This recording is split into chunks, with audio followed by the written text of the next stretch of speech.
నమో భగవతే వాసుదేవాయ.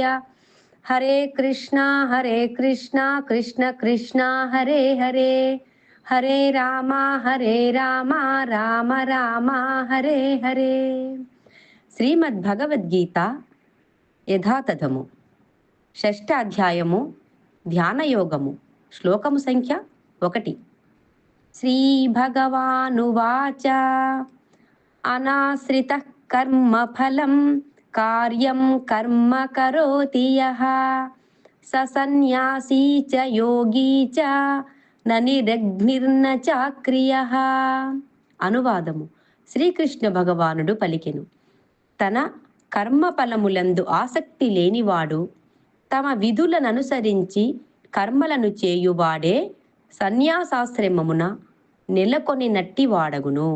అతడే నిజమైన యోగి. అంతేకాని కేవలం అగ్నిని రగిలించనివాడు మరియు ఏ కర్మలను నిర్వర్తించక ఉండేటివాడు యోగి కాలేడు. హరే కృష్ణ.